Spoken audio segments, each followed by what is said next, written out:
Salam sehat, salam damai sejahtera. Selamat bergabung kembali dalam layanan Misbah Kehidupan agar hidup lebih hidup. Ada dua orang pergi ke bait Allah untuk berdoa, yang seorang adalah Farisi dan yang lain adalah pemungut cukai. Aku berkata kepadamu, orang ini pulang ke rumahnya sebagai yang dibenarkan Allah, si pemungut cukai, dan orang lain itu tidak. Sebab barang siapa meninggikan diri, ia akan direndahkan, dan barang siapa merendahkan diri, ia akan ditinggikan. Begitulah penuturan Yesus yang tertulis pada Lukas 18 ayat 10 dan 14. Pada kesempatan ini pohon pola hidup orang beriman akan berbicara serupa tapi tak sama. Kedua orang di atas masuk ruang yang sama di bait Allah. Mereka memiliki tujuan yang sama untuk berdoa. Mereka memiliki harapan yang sama agar doanya didengar oleh Tuhan. Namun hasil yang mereka peroleh berbeda. Bedanya ada pada sikap hati.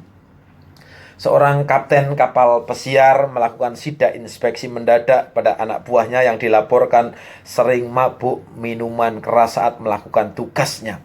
Malam itu kapten memergoki Ronald, seorang teknisi yang sedang menenggak minuman keras di ruang kerjanya. Kapten langsung menegur dan memberikan surat peringatan SP1 yang alasan isi suratnya adalah hari ini Ronald mabuk.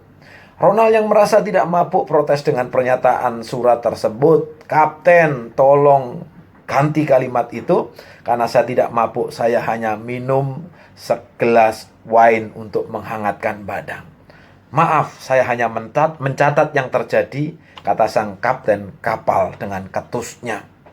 Hari berikutnya, kapten kapal memergoki Regan, seorang supervisor yang sedang minum minuman keras bersama dengan anggota stafnya. Seperti yang dilakukan terhadap Ronald, begitu juga terhadap Regan. Kapten langsung menegur dan memberikan SP1 dengan tulisan hari ini Regan mabuk. Sanggah Regan, Kapten, saya tidak mabuk, saya hanya minum satu botol untuk merayakan ulang tahun salah satu staf saya.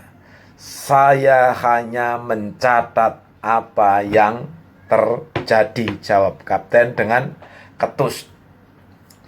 Merasa tidak puas dengan sikap pimpinannya, Ronald dan Regan membuat konspirasi untuk membalas dendam pada sang kapten. Menjelang siang, ketika sang kapten sedang berkeliling, dirinya sangat kaget membaca sebuah tulisan di papan pengumuman yang berbunyi, hari ini kapten tidak mabuk. Dengan wajah marah, memerah, ia berteriak-teriak memanggil Ronald, Regan, yang menurutnya telah membuat ulah. Apa maksud kalian membuat tulisan seperti itu? Bentak sang kapten kepada Ronald dan Regan.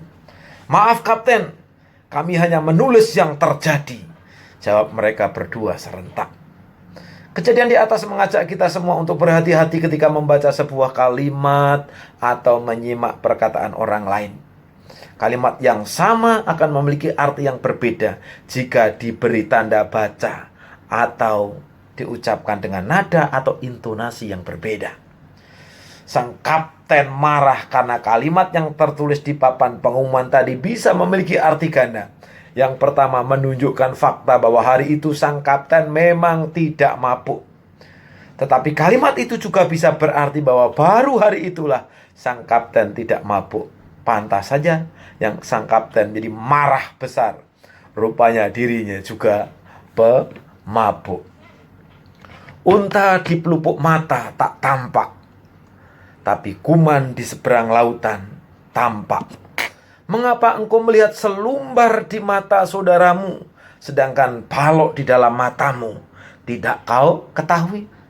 Hai orang munafik, keluarkan dulu balok dari matamu, maka engkau akan melihat dengan jelas untuk mengeluarkan selumbar itu dari mata saudaramu.